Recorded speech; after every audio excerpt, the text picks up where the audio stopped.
Assalamualaikum warahmatullahi wabarakatuh. Jumpa kembali bersama Sofan dalam acara Bifan, Bincang Kearifan yang mengkaji tentang isu-isu keislaman, keindonesiaan, kemanusiaan, dan kesetaraan gender. Kali ini Ma'arif Institute kedatangan seorang narasumber yang luar biasa. Beliau adalah intelektual muda. Saat ini beliau adalah dosen filsafat di Universitas Paramadina. Beliau juga menjabat sebagai Direktur Kerjasama dan Operasional PIC. Siapa beliau? Dr. Aan Rukmanah. Assalamualaikum, Mas. Waalaikumsalam, Mas Sofwan. Ya, sehat ya, Mas ya? Alhamdulillah, sehat. Oh, ini udah jadi dokter, ini udah luar biasa ya. Masih muda udah dokter, gitu ya. Tapi rasanya sama aja, Mas. Sama aja. Sebelum kita masuk ke diskusi para pemirsa, ini saya dikasih beberapa buku karya beliau ya. Yang pertama itu Berislam Secara Kafah. Kemudian juga ada Cermin Hati, Pergulatan Batin Menghadirkan Makna. Wah, ini buku yang sangat berkualitas sekali. Catatan Kecil Kebudayaan. Dan yang terakhir ini Jalan Inspirasi Profesor Muda, gitu ya. Dan satu lagi, Mas. Dan satu lagi ini ya. Ini hasil disertasi beliau nih, Islam dan Ilmu Pengetahuan, Perspektif Nurholis Majid dan Said Hussein Nasr. Luar biasa. Wah, selamat ya Mas ya. Terima kasih Mas Sofwan. Mas Aan sebagai seorang dosen filsafat ya di Universitas Paramadina. Sudah lama mengabdi di Universitas Paramadina ya Mas ya? Cukup lama, Mas. Oh. Karena saya dulu sekolah di sana. Bahkan saya menjadi dosen itu sejak tahun 2006. Gitu. Dan saya kuliah tahun 2001. Jadi udah cukup lama, Mas ya? Udah cukup lama sekali ya. Jadi rasanya senior di sana. Senior ya. Iya. Saya dulu pernah satu semester ya mengajar di sana menggantikan Mas Budi Munawar Rahman gitu. Hanya satu semester. Satu semester aja.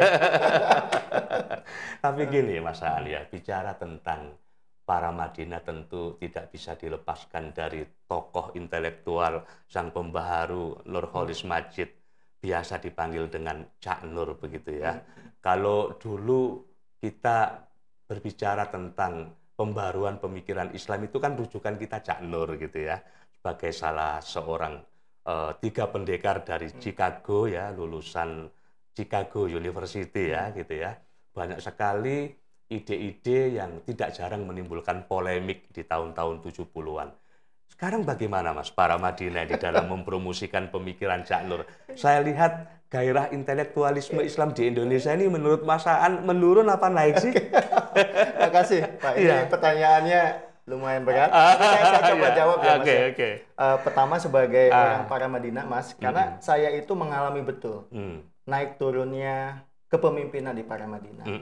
Termasuk ketika saya kuliah di sana mengambil jurusan filsafat dan agama, kemudian saya diminta menjadi dosen, ya saya sempat berjumpa Cak Nur langsung, diajar beliau langsung, sampai ketika beliau wafat juga saya ikut memimpin doa waktu itu. Jadi saya merasakan betul apa yang beliau pikirkan dan bagaimana perkembangan kemudian, khususnya di Paramadina. Nah, jadi yang pertama begini Mas Sofwan, kita harus membedakan dulu Mas nih antara tokoh dengan lembaga. Karena sebetulnya ini dua hal ini nggak bisa disamakan. Gitu, karena yang mendirikan Paramadina itu sebetulnya betul Cak Nur, tetapi di sana juga banyak tokoh-tokoh lain sebetulnya yang ikut serta mendirikan. Tapi memang yang menjadi ikonnya itu Cak Nur. Cak Nur. Betul. Dan itu bisa kita ketahui ada nggak jejak-jejak Cak Nur di Paramadina? Saya bisa mengatakan sangat kuat. Bahkan jejak itu bisa kita lihat bukan semata-mata dari kajiannya Mas Sofwan, tapi dari logo pun bisa kita lihat. Misalnya, kalau Mas Sofwan sempat ngecek-ngecek tuh di Paramadina, logonya itu tulisan kaligrafi Mas. Ada kaf, ada ha. Ada H. Ya, kaf itu singkatan dari kitabun. Alkitab, kebenaran yang diwahyukan. Tapi ada juga hikmah. Hikmah itu adalah kebenaran yang harus dicari. Melalui apa? Ilmu pengetahuan. Ilmu pengetahuan. Dan itu menariknya, hikmah itu muter Mas Sofwan. Muter 4 kali di tengah satu titik. Nah, titik tengah itu titik kebenaran, al-haq atau the truth. Jadi Cak Nur dan rekan-rekannya waktu itu ketika mendirikan Paramadina, niatannya itu Mas, menjadikan kebenaran ilmu dan kebenaran agama itu berjalan berbarengan. Jadi bahasa gampang gini, kita beragama tapi berilmu tapi beragama. Nah, itu sebetulnya dari logo. Kemudian dari nama Paramadina sendiri Mas Sofwan. Sebetulnya nama Paramadina itu khas perjuangan Cak Nur. Ada dua makna Mas. Pertama, Paramadina. Jadi Parama kita putus, Dina. Parama itu adalah the ultimate, yang maha agung. Dina itu agama kami. Jadi agama kami yang maha agung. Ya, itu yang pertama. Yang kedua adalah para dipotong, Madina. Para itu pro, Madina itu civil society Mas Sofwan. Jadi artinya Paramadina itu sejak awal didirikan Cak Nur memang untuk menjadi support atas kedewasaan civil society. Sebetulnya itu. Nah, kalau spiritnya itu Mas, apakah pasca Cak Nur ini Paramadina masih terus memperjuangkan apa yang telah dirintis oleh Cak Nur? Saya bisa mengatakan sebagai orang yang tumbuh besar di Paramadina masih. Walaupun mungkin tidak bisa kita miripkan langsung Mas. Contoh masih itu misalnya begini. Ada satu mata kuliah misalnya mata kuliah anti korupsi. Memang kalau dilihat namanya, ini seperti nama mata kuliah, apa nih anti korupsi, kok di Cak Nur nggak ada. Tetapi kalau kita baca Cak Nur, dari sisi spiritnya, justru di sanalah pesan-pesan Cak Nur kuat sekali. Misalnya bagaimana kenegaraan kita akan bagus kalau negara kita terbebas misalnya dari budaya-budaya koruptif. Nah, diwujudkannya dalam kurikulum anti korupsi. Itu contohnya Mas. Kemudian juga di kita masih ada Mas pusat-pusat studi yang mengembangkan pemikiran yang pernah dirintis oleh Cak Nur. Kita juga ada yang saya sekarang aktif di dalamnya, ada namanya Paramadina Institute of Ethics and Civilization. Nah, itu juga masih Mas, kajian-kajian masih, bahkan kita juga sempat juga mengadakan program-program misalnya dengan pemerintah juga kita pernah ada yang namanya program untuk anti slavery Mas, anti perbudakan modern, kerjasama dengan Australia dan sebagainya. Itu artinya masih ada gitu Mas. Jadi jangan gitu ada di logo-logo yang ada di kita sangat kuat, di kurikulum pembelajaran pun ada. Bahkan di prodi falsafah Mas ada mata kuliah pemikiran Cak Nur. Oh, ada. Itu keparamadinaan. Beda lagi. Jadi ada mata kuliah khusus tentang Cak Nur. Tapi kalau nilai hidup Paramadina, nah ini bagus nih Mas Sofwan. Ada riset ya. Nah, nilai hidup Paramadina itu justru menjadi materi yang wajib diikuti oleh semua mahasiswa. Kalau mata kuliah Cak Nur itu khusus memang untuk prodi falsafah. Tapi nilai hidup Paramadina untuk semua siswa. Dan isinya adalah ringkasan dari pemikiran Cak Nur, wah, luar biasa. Nah, itu kan artinya kan ada internalisasi Mas. Jadi kalau dulu Cak Nur kemudian muncul Paramadina, nah sekarang itu ada internalisasi pemikiran Cak Nur menjadi sistem yang ada di Paramadina. Iya, dan itu menjadi bagian dari mata kuliah di di Fakultas Falsafah dan Peradaban. Betul. Kalau di Muhammadiyah itu kan ada kemuhammadiyahan. Di Ma'arif Institute ini ada Sekolah Kebudayaan dan Kemanusiaan Ahmad Syafi'i Ma'arif. Tapi bukan seperti ini ya, Paramadina kan sebagai institusi. Nilai hidup Paramadina. Iya kan. Wah, luar biasa. Tapi menarik loh Mas Aan ya. Tadi penjelasan Mas Aan sangat filosofis sekali. Itu luar biasa. Madinah itu diartikan sebagai sebuah civil society kan. Nah, kalau kita cari-cari itu ya di buku-buku Cak Nur itu kan banyak sekali berbicara tentang Madinah, institusi Madinah ya, mengacu pada kota Madinah begitu. Dia tidak jarang mengutip Robert Bella, Beyond Belief. Apa itu istilahnya, ada devaluasi radikal begitu ya. Nah, saya kembali ke soal tadi. Dua hal, Paramadina sebagai institusi, Cak Nur sebagai sebuah tokoh begitu. Seberapa kuat Mas Aan Paramadina hari ini di dalam mempromosikan supaya pikiran-pikiran Cak Nur ini semakin kuat ya di tengah maraknya misalnya politik identitas atau agama yang tidak jarang dijadikan sebagai alat untuk tujuan-tujuan politik begitu ya. Itu gimana Mas? Ya itu menarik Mas. Gini, kalau Cak Nur sebagai sebuah ikon sebetulnya juga memang ada namanya Nurholis Majid Society yang memang punya fokus, itu juga sahabat-sahabat kita juga, termasuk ada Ibu Omi di sana yang memang mengembangkan mengenai pemikiran Cak Nur. Dalam artian judulnya memang langsung Cak Nur gitu. Nah, karena kami di kampus, maka tentu skema kampus ini kan agak beda dengan NGO ya Mas ya. Jadi cara bekerjanya itu agak berbeda dengan NGO karena di kami misalnya ada keharusan dosen untuk penelitian, pengabdian masyarakat dan sebagainya, sehingga cara bermainnya mengembangkan ide Cak Nur tapi dengan cara bermain universitas. Gitu. Sehingga maka icon yang muncul pun di sana tentu berbeda dengan icon ketika kita mengembangkannya di NGO gitu Mas. Misalnya contoh ide Cak Nur sebagai tokoh kita internalisasi melalui apa? Kurikulum. Gitu. Kurikulum hidup para Madinah. Itu kalau kita buka kurikulumnya itu semua ide-ide Cak Nur di sana. Nah, jadi semacam itu Mas. Termasuk nama aula kami pun itu adalah aula Nurholis Majid. Itu kan salah satu bentuk dari apa yang namanya simbolisasi lah. Ya, aula ini sama dengan auditorium tuh. Auditorium Nurholis Majid. Yang belakangan kita juga baru membuat satu gedung lagi, ya itu aulanya Prof. Firmansyah lah, karena beliau juga baru meninggal juga. Iya, baru meninggal ya, luar biasa. Jadi itu ada kok Mas Sofwan. Betul. Tapi memang tadi cara bermainnya itu agak beda Mas. Agak beda. Dengan NGO. Contoh misalnya Mas, ketika ada isu-isu yang terjadi di masyarakat mengenai HAM, isu-isu mengenai apa namanya kesetaraan gender dan sebagainya. Apakah misalnya para Madinah melakukan konversi pers sebagaimana dulu apa namanya sebelum ada universitas? Tentu beda cara bermainnya Mas. Jadi sudah tidak lagi memang seperti itu. Tetapi bahwa kami menulis juga di media massa segala macam, iya. Karena dosen-dosen kami juga tetap concern untuk menghadirkan Islam yang fokus terhadap keindonesiaan, kemodernan, dan juga sama dengan Buya Syafi'i, dengan kemanusiaan. Kemanusiaannya, gitu ya, betul.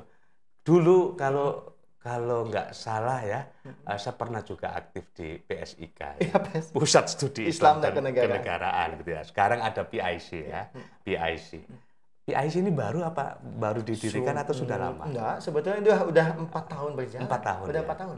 Apa itu yang dilakukan itu Mas? Kalau PIC itu sebetulnya sama dengan PSIK dulu kegiatan-kegiatannya Mas. Tetapi fokus kita itu sebetulnya lebih kepada etika dan peradaban. Karena dua tema ini juga menjadi dua tema yang memang menjadi concern dan fokus juga dari Cak Nur sebetulnya. Karena kalau kita bicara Cak Nur yang nggak bisa lepas Mas, dari bicara mengenai etika begitu ya, termasuk juga dari peradaban begitu. Makanya kalau Mas sempat nanti mampir ke para Madinah, nama-nama gedung di kita pun banyak nama-nama diambil dari nama-nama peradaban Islam Spanyol di abad pertengahan Mas. Kayak misalnya nama Granada, Sevilla, Toledo, Alhambra itu ada di kami itu nama-nama itu. Itu kan sebetulnya apa yang tulis Cak Nur begitu. Wah, hebat ya Mas ya. Artinya para Madinah tetap konsisten untuk menyalakan api pemikiran Cak Nur. Betul. Tapi dengan cara para Madinah. Dengan cara para Madinah. Yang memang kampus. Karena contoh Mas, kalau di LSM punten di NGO itu kita bisa bebas aja bicara apa saja. Nggak ada pengaruh untuk jumlah mahasiswa, Mas. Sedangkan kami terus terang aja. Misalnya ketika kami bicara bebas apa aja. Gitu kan? Tentu kami harus ada strateginya juga ketika berbicara. Gitu. Ya kayak gitu-gitu, Mas lah. Karena pengaruh terhadap jumlah mahasiswa juga. Kayak gitu. Jadi memang spirit pembaruan Cak Nur ini melekat lah ya di universitas. Betul. Dan memang beda dengan NGO. Tentu beda Mas. Contoh lain misalnya, apakah di para Madinah menerima karyawan yang non Muslim? Iya, kita menerima. Apakah di para Madinah menerima siswa yang non Muslim? Kita menerima gitu Mas. Dalam artian tidak membeda-bedakan orang hanya karena agama misalnya, tidak. Iya. Saya ini beralih ke pertanyaan lain ya. Tapi masih soal Cak Nur sebenarnya ya. Ini menarik loh ya Bu Bini, Islam dan ilmu pengetahuan. Memang diskursus ya, atau relasi Islam dan ilmu pengetahuan, agama dan ilmu pengetahuan itu lama sekali dibicarakan, menjadi perbincangan yang hangat, apalagi akhir-akhir ini ya, gitu ya.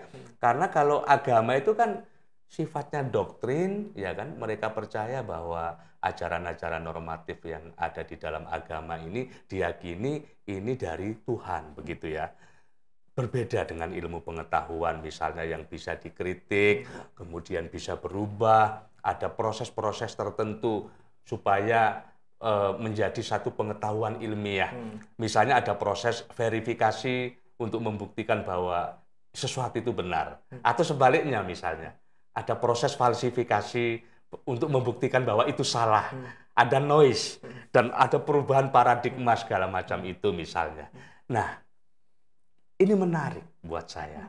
Apa sih Mas yang penting antara Islam dan ilmu pengetahuan sehingga Mas Aan penting untuk membandingkan antara pemikiran Cak Nur yang Mas Aan anggap sebagai seorang pemikir neomodernis dan Syed Hussein Nasr sebagai seorang pemikir neotradisionalis misalnya. Oke, makasih Mas. Ini juga pertanyaan menarik, Mas. Jadi sebetulnya karena saya lama di Paramadina, Mas, saya berada dalam suatu pola pandang yang memang neomodernis. Artinya ya Cak Nurian sekali dalam melihat banyak hal. Dan menurut hemat bacaan saya sampai waktu sebelum nyusun disertasi ini, Mas, saya merasa ada satu ruang kosong yang jarang dibahas, Mas, oleh banyak orang, yaitu menghubungkan pemikiran Cak Nur dengan ilmu pengetahuan. Karena seakan-akan Cak Nur itu ya dikenal sebagai sosok misalnya pluralis, dikenal sebagai aktivis HAM, semacam itu, Mas. Tapi jarang sekali orang mengangkat Cak Nur dari sisi justru ilmu pengetahuan. Padahal kalau kita baca sungguh-sungguh tek-tek Cak Nur sejak tahun 70 sampai tahun 80 misalnya, banyak bicara mengenai pentingnya agama yang pro ilmu pengetahuan. Sebagai contoh, Mas mungkin ingat tahun 80 itu dulu Pak Mohtar Lubis kan pernah nulis catatan di dalam bukunya Transformasi Kebudayaan mengenai mentalitas bangsa Indonesia ketika ada gerhana matahari siang-siang padahal. Tapi waktu itu orang kita mah pada sembunyi gitu. Saya takut dengan gerhana matahari, Mas, karena banyak mitosnya. Nah, kalau kita baca buku Cak Nur, bukankah dulu Cak Nur justru mengatakan, loh, kalau kita bertauhid, harusnya kita rasional dong. Harusnya ketika melihat gerhana matahari, dilihat secara saintifik, bukan secara mitos. Nah, ini kan yang Cak Nur mau sampaikan. Sehingga gagasan Cak Nur mengenai Islam dan ilmu pengetahuan menurut saya itu satu pilar pemikiran yang harus diangkat. Yang memang setahu saya dari banyak penulis tentang Cak Nur, sedikit bahkan belum banyak menyoroti ini. Awalnya saya ragu, Mas Sofwan, ini bisa nggak saya angkat tema ini? Gitu ya. Saya konsultasi sama Mas Budi waktu itu. Kemudian kata beliau, wow ini bagus An, cuma bahannya ini gimana ini? Gitu kan. Kemudian beliau bertanyakan. Coba saya kumpulkan dulu. Saya yakin ketika saya baca tulisannya Pak Greg Barton, profesor dari Monash University. Greg Barton, Australia. Ketika saya baca, justru beliau mengkategorisasi pemikiran Cak Nur itu satu di antaranya. Mas, yang terpenting adalah gagasan beliau mengenai Islam dan ilmu pengetahuan. Maka saya bilang, wah ini cocok ini, gitu ya kira ya. Nah kemudian setelah itu saya baru ke Nasr. Kenapa ke Nasr, Mas? Sederhana.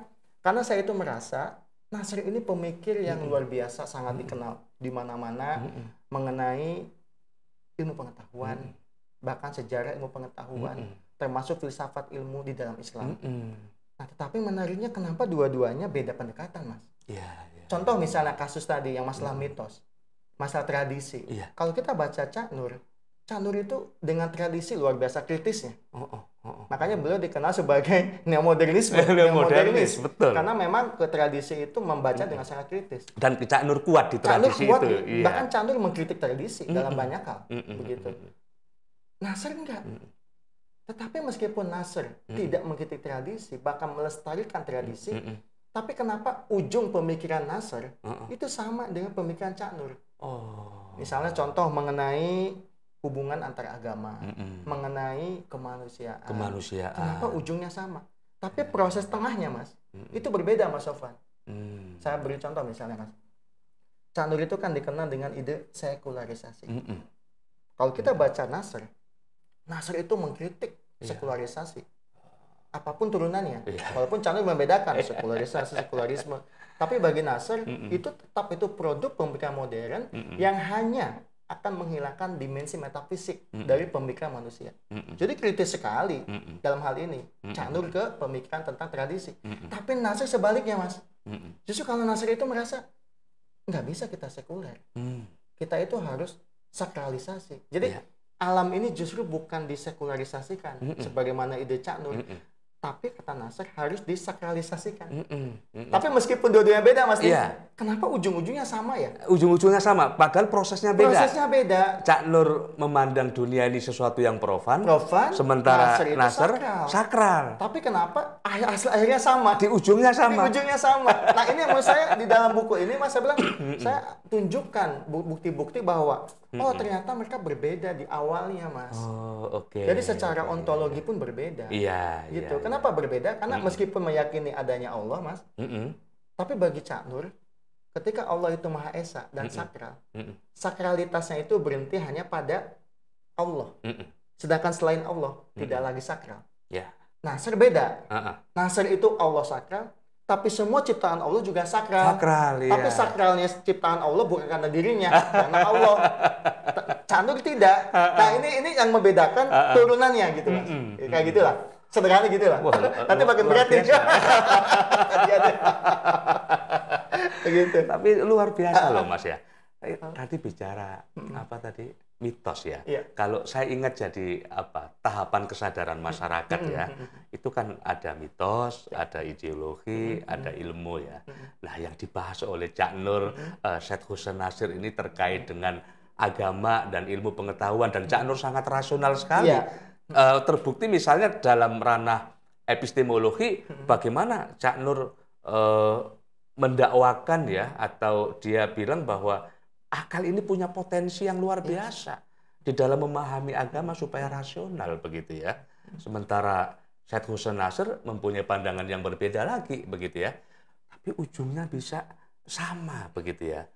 Tapi bicara mengenai diskursus ilmu pengetahuan dan agama begitu. Saya jadi ingat ini Mas Aan, Kunto Wijoyo. Kalau kita melihat Kunto Wijoyo itu kan dia punya ide karena ada kecenderungan dari kelompok-kelompok tertentu yang mencoba untuk menawarkan islamisasi ilmu pengetahuan begitu ya. Bahkan belakangan ada islamisasi di ruang-ruang publik misalnya begitu ya. Dan dia menawarkan jalan tengah yang disebut dengan saintifikasi Islam atau pengilmuan Islam begitu. Mungkin di situ ada integrasi, ya. Dia tidak menafikan wahyu, tapi juga tidak menafikan ilmu pengetahuan. Apa yang membedakan dengan kajian Mas Aan itu? Menarik, Mas. Iya. Kebetulan saya waktu itu juga di bagian di buku juga ada, Mas. Saya ulas misalnya tren kajian mengenai Islam dan ilmu pengetahuan di Indonesia seperti apa, Mas? Termasuk Mas Kunto Wijoyo. Nah, memang kalau setahu saya, karena beliau perspektifnya adalah dari antropologi dan budaya, Mas. Jadi sebenarnya berangkatnya mau ke sana sebetulnya kalau Mas Kunto Wijoyo. Jadi bukan dari sisi filsafatnya. Nah, kalau yang dari sisi filsafat, Mas, sebetulnya di UIN ada itu, UIN Jakarta. Ada Prof. Mulyadi Kartanegara. Nah, Prof. Mulyadi itu integrasi ilmu. Nah, itu jelas tuh. Kemudian kalau Prof. Kunto Wijoyo itu kan pengilmuan Islam. Tapi jangan lupa, di Jogja itu ada Pak Amin Abdullah. Nah, Pak Amin Abdullah itu beda lagi tuh. Ya, beda lagi. Ya kan? Integrasi, integrasi, interkoneksi. Kan bentuknya interkoneksi. Tapi ada juga di Malang, ada Pak Imam Suprayogo. Imam. Beliau lebih kepada pohon. Ini kan beda-beda perspektifnya, Mas.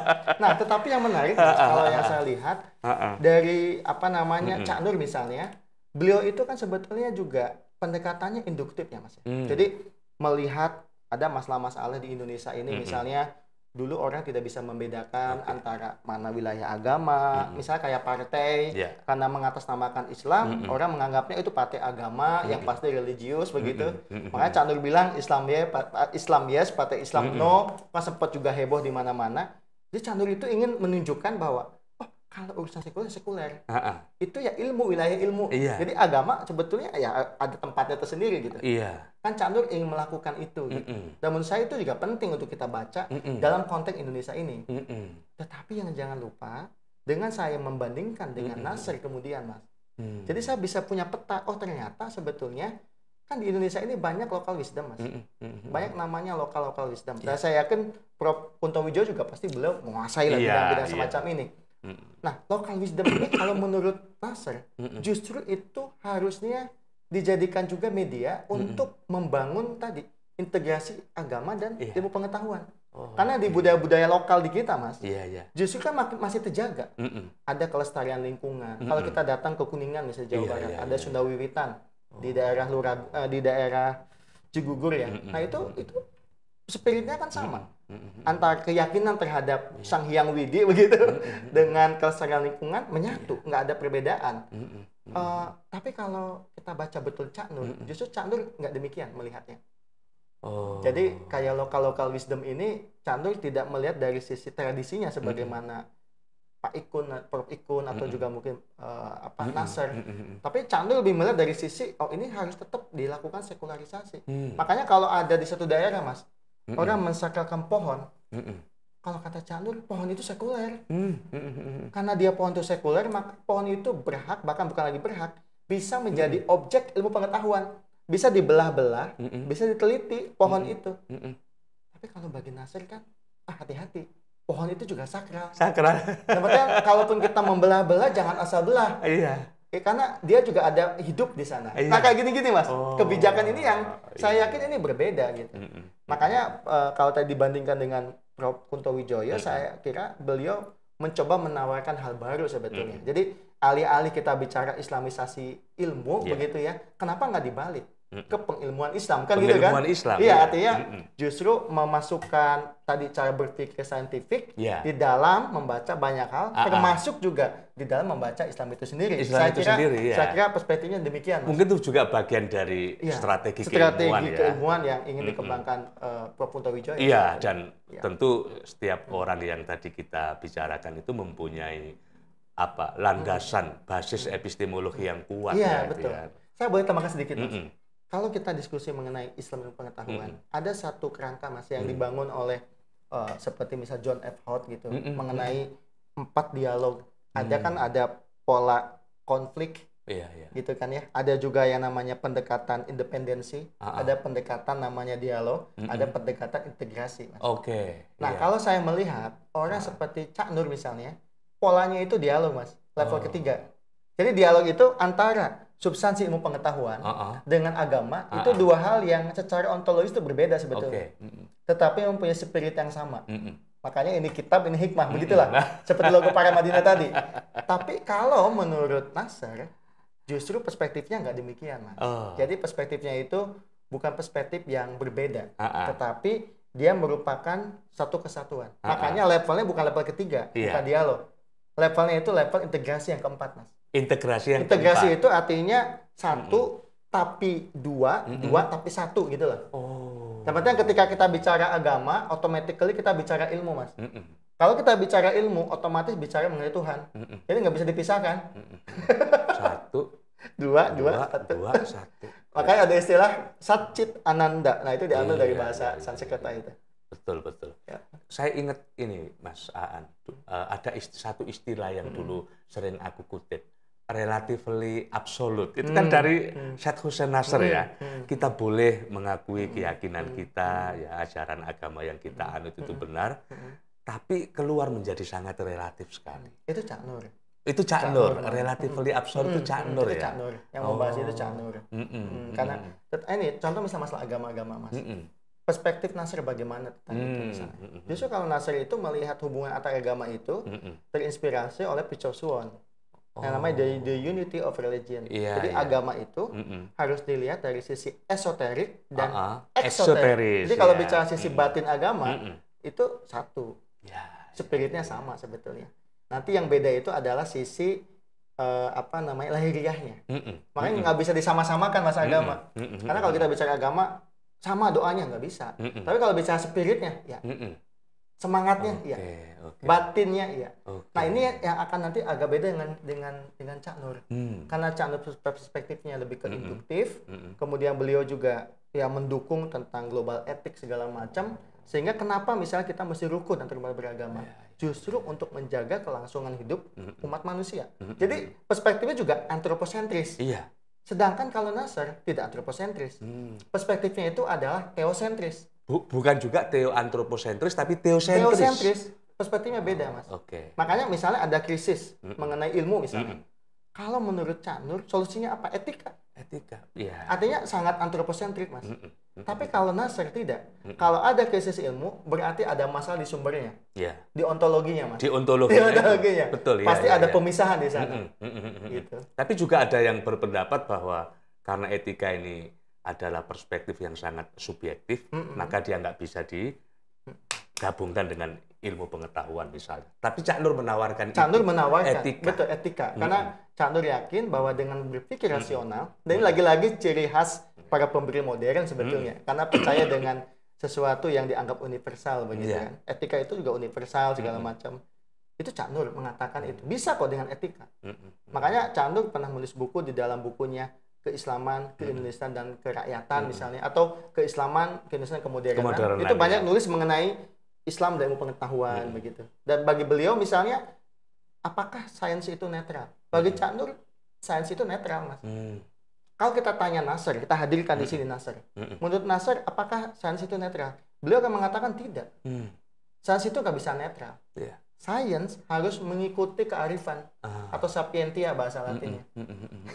Jadi sapientia mengikuti sapientia. Gitu ya. Tapi kalau Cak Nur ya sains. Tergantung manusianya. Gitu. Makanya Nasr kemudian memperkenalkan istilah sains sakral. Nah, ini bisa jadi bab 2-nya, Mas. Pembahasannya tentang sains sakral. Ini perlu wajib dibaca. Wajib dibaca. Oleh mahasiswa, akademisi, dosen. Artinya gini, sebagai sebuah diskursus pemikiran Islam membandingkan antara Cak Nur dengan Syed Hussein Nasr, kita kan jadi tahu titik persamaannya di mana, titik perbedaannya di mana. Nah, ini saya mau nanya nih, Mas, yang soal integrasi tadi. Kan setiap pemikir itu punya ini ya, paradigma keilmuan yang berbeda satu dengan yang lain. Misalnya Prof. Mulyadi integrasi ya, kemudian juga Prof. Amin Abdullah ada integrasi interkoneksi misalnya. Atau Prof. Imam Suprayogo tadi, pohon keilmuan. Saya baca di disertasi Anda ini, ada satu istilah paradigma integrasi holistik, ya kan? Bagaimana misalnya mengintegrasikan ilmu pengetahuan agama dengan ilmu pengetahuan umum, ilmu pendidikan yang modern dengan yang tradisional, atau ilmu-ilmu kealaman antara yang profan dengan yang sakral. Ini konsep paradigma integrasi holistik ini beda nggak dengan yang tadi itu? Atau ini sebuah temuan ini? Iya, itu kalau penelitian disertasi ya anggap saja temuan, Mas. Temuan ya? Sebetulnya temuan setidaknya untuk menggabungkan dua model berpikir yang neo-tradisionalis dengan yang neo-modernis. Jadi saya berusaha menghubungkan lagi. Karena ini kalau dibiarkan, ini akan menjadi satu ekstrimnya tersendiri, Mas. Iya. Itu. Karena sebagai contoh misalnya dalam melihat modernisasi, kalau bagi kelompok yang neo-tradisionalis seperti Syed Hussein Nasr, Dasgupta, Aka Komaraswamy, Fridtjof Suwon, Titus Burhat, pokoknya para filsuf perennial, mereka mengkritik habis semua ide yang dikembangkan oleh ide kemodernan. Jadi skeptis lah terhadap kemodernan. Sedangkan sebaliknya, kalau kita tanya ke tokoh-tokoh yang modernis atau bahkan yang modernis, mereka sangat kritis terhadap tradisi. Nah, saya coba mengembalikan itu gitu. Kira-kira sebetulnya ada kok unsur kebijakan yang ada pada level neomodernis, sebagaimana dikembangkan oleh Nasr atau Cak Nur. Tapi juga ada juga positifnya dari neo-tradisionalis. Nah, saya coba rajut. Nah, ketika saya cari istilahnya apa ya? Lalu saya ketemu, ya udahlah integrasi lah. Tapi integrasi holistik saya bilang. Integrasi holistik. Ini hasil dari satu kegelisahan intelektual ya. Yang udah. Saya kebetulan S1 saya waktu itu skripsinya juga tentang Nasr. S2 saya Nasr dan Immanuel Kant.